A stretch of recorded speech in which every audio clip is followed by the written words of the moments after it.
हाय दोस्तों, हमारे चैनल पर आपका फिर से स्वागत है। आज हम एक ऐसे शख्स की जिंदगी में झांकने जा रहे हैं जो हमारे समय के सबसे प्रभावशाली और विवादास्पद लोगों में से एक है, बिल गेट्स। चाहे आप उन्हें माइक्रोसॉफ्ट के सह संस्थापक, टेक जीनियस के तौर पर जानते हो, वैश्विक स्वास्थ्य पहलुओं के पीछे अरबपति परोपकारी के रूप में, या फिर अनगिनत साजिशी सिद्धांतों के केंद्र में मौजूद शख्स के रूप में, इस बात से कोई इनकार नहीं कि बिल गेट्स ने दुनिया पर एक अमिट छाप छोड़ी है। तो कुछ नमकीन लें, आराम से बैठें और चलें उस इंसान की कहानी जानें जो अपने हॉस्टल के कमरे में कोडिंग से शुरू होकर टेक्नोलॉजी और उससे आगे की दुनिया को आकार देने तक पहुंचा। चलें शुरू से शुरू करते हैं। विलियम हेनरी गेट्स तृतीय का जन्म 28 अक्टूबर 1955 को सिएटल, वॉशिंगटन में हुआ था। एक संपन्न परिवार में पले बड़े गेट्स एक जिज्ञासु बच्चे थे जिन्हें समस्याओं को सुलझाने का हुनर था। उनके पिता एक मशहूर वकील थे और उनकी माँ बिजनेस और चैरिटी से जुड़ी थी। ये वो मूल्य थे जो बाद में गेट्स को बड़े पैमाने पर प्रभावित करते। लेकिन उनकी जिंदगी का असली मोड़ तब आया जब उन्हें कम उम्र में कंप्यूटर से परिचय हुआ। महज 13 साल की उम्र में गेट्स ने अपने शानदार प्राइवेट स्कूल लेक्साइड में एक टेलीटाइप मशीन पर हाथ आजमाया। उस जमाने में कंप्यूटर हर घर में नहीं होते थे। ये विशाल भारी भरकम मशीनें थीं जिन तक कुछ ही लोगों की पहुंच थी। गेट्स इसके दीवाने हो गए। उन्होंने प्रोग्रामिंग शुरू की, क्लास छोड़कर कोड के साथ खेलते रहे और यहाँ तक कि स्कूल की कंप्यूटर लैब में हैकिंग करने की वजह से उन पर बैन भी लग गया। ये वो बागीपन था जो उनकी शुरुआती जिंदगी को परिभाषित करता है। अब चलते हैं 1973 की ओर, जब गेट्स हार्वर्ड यूनिवर्सिटी पहुंचे। वो एक अजीब दिमाग वाला लड़का था जिसके बाल बेतरतीब थे, लेकिन वो वहां मौज मस्ती के लिए नहीं बल्कि अपने विचारों को हकीकत में बदलने के लिए गया था। हार्वर्ड में ही उनकी मुलाकात पॉल एलन से हुई जो टेक्नोलॉजी का शौकीन था।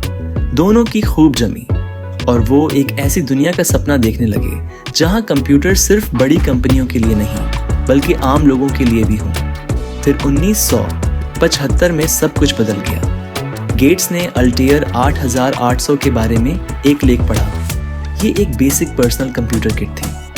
गेट्स और एलन ने इसमें संभावनाएं देखी और सब कुछ छोड़ दिया। गेट्स ने तो हार्वर्ड भी छोड़ दिया ताकि माइक्रोसॉफ्ट नाम की कंपनी शुरू कर सके। उनका बड़ा आइडिया ऐसी सॉफ्टवेयर बनाना जो इन मशीनों को आम आदमी के लिए इस्तेमाल करने लायक बनाए। उन्होंने मेहनत की, कोड लिखा और अल्टेयर वालों के साथ डील पक्की कर ली। यही वो चिंगारी थी जिसने टेक क्रांति को जन्म दिया। माइक्रोसॉफ्ट ने 1980 के दशक में उड़ान भरी और गेट्स पीसी बूम का चेहरा बन गए। टर्निंग पॉइंट तब आया जब MS-DOS आया, एक ऑपरेटिंग सिस्टम जो शुरुआती पर्सनल कंप्यूटर्स की रीढ़ बना। फिर 1985 में विंडोज़ लॉन्च हुआ। ये शुरू में परफेक्ट नहीं था, ईमानदारी से कहें तो थोड़ा भद्दा था, लेकिन ये गेम चेंजर था। गेट्स का सपना था हर डेस्क और हर घर में एक कंप्यूटर, और वो इसे हकीकत बनाने के लिए अडिग थे। अब वो सिर्फ कोडर नहीं रहे, वो एक बिजनेसमैन, रणनीतिकार और हाँ, कभी कभी सख्त प्रतियोगी भी थे। माइक्रोसॉफ्ट ने मार्केट पर कब्जा कर लिया, लेकिन रास्ता आसान नहीं था। कंपनी को मुकदमों, एंटी ट्रस्ट लड़ाइयों और एकाधिकार के आरोपों का सामना करना पड़ा। गेट्स की पहचान एक शानदार लेकिन सख्त लीडर की बनी। जब वो 2000 में CEO पद से हटे, तब तक वो दुनिया के सबसे अमीर लोगों में से एक थे और उनकी दौलत उस कंपनी से जुड़ी थी जिसने हमारे जीने और काम करने के तरीके को बदल दिया। लेकिन यहाँ कहानी में ट्विस्ट आता है। 2000 की शुरुआत में गेट्स ने टेक मुगल से वैश्विक परोपकारी की ओर रुख किया। अपनी तत्कालीन पत्नी मेलिंडा के साथ उन्होंने 2000 में bill and Melinda Gates foundation शुरू किया। ये कोई साइड प्रोजेक्ट नहीं था, ये दुनिया का सबसे बड़ा निजी चैरिटेबल संगठन बन गया। गेट्स ने अरबों रुपए मलेरिया, पोलियो और गरीबी जैसी समस्याओं से निपटने में लगाए।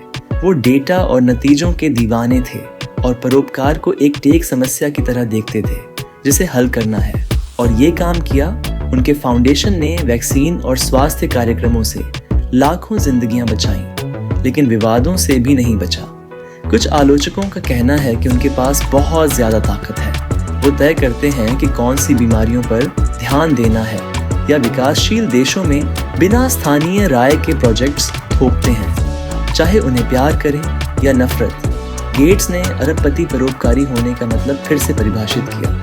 अब बात करते हैं उस हाथी की जो कमरे में है, साजिशी सिद्धांत। खासकर महामारी के बाद से गेट्स विवादों के केंद्र में आ गए। ऑनलाइन लोग दावा करते हैं कि वो वैक्सीन से हमें माइक्रोचिप लगा रहे हैं या आबादी को कंट्रोल कर रहे हैं। ये सब बेतुकी बातें हैं जिनका कोई सबूत नहीं। ये अजीब है क्योंकि ये वही शख्स है जिसने दशकों तक बीमारियों को खत्म करने की कोशिश की, उन्हें फैलाने की नहीं। हाँ, उन्होंने कुछ अजीब बयान दिए हैं, जैसे उनकी टेड टॉक में कार्बन उत्सर्जन को आबादी नियंत्रण से कम करने की बात, जो आग में घी डालते हैं। और 2021 में मेलिंडा से तलाक ने भी टैबलॉइड मसाला बढ़ाया, लेकिन हकीकत ये ज़्यादातर इंटरनेट पर बढ़ा चढ़ाकर बनाया गया शोर है। गेट्स परफेक्ट नहीं है। उन्होंने माना कि वो माइक्रो मैनेजर और सख्त बॉस थे, लेकिन सुपर विलेन की कहानी तथ्यों के सामने टिकती नहीं। तो बिल गेट्स आज कहाँ हैं? 2025 तक वो अभी भी सक्रिय हैं, हालांकि सुर्खियों से थोड़ा हट गए हैं। वो जलवायु परिवर्तन पर जोर दे रहे हैं, ब्रेक थ्रू एनर्जी जैसे वेंचर्स के जरिए ग्रीन टेक में निवेश कर रहे हैं। उन्होंने किताबें लिखी जैसे how to avoid a climate disaster, और वो अभी भी दिल से नर्ड हैं, विज्ञान और इनोवेशन पर उत्साहित रहते हैं। तलाक के बाद उनकी निजी जिंदगी शांत है, लेकिन उनका प्रभाव कम नहीं हुआ। 69 की उम्र में गेट्स की संपत्ति $100 अरब से ज्यादा है। फिर भी उन्होंने वॉरेन बफेट के साथ शुरू किए गिविंग प्लेस के जरिए ज्यादातर दौलत दान करने का वादा किया है। उनके बच्चे रोरी, जेनिफर और फोएबे को उनकी दौलत का बड़ा हिस्सा नहीं मिलेगा, जो उनकी प्राथमिकताओं के बारे में बहुत कुछ कहता है। तो इसका निचोड़ क्या है? बिल गेट्स जटिल हैं।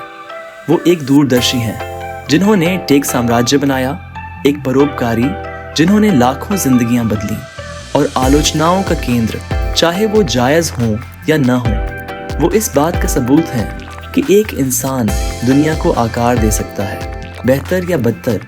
ये इस बात पर निर्भर करता है कि कहानी कौन सुना रहा है।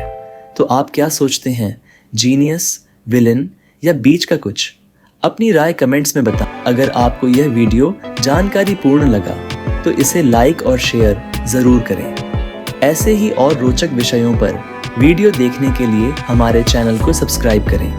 धन्यवाद। जय हिंद।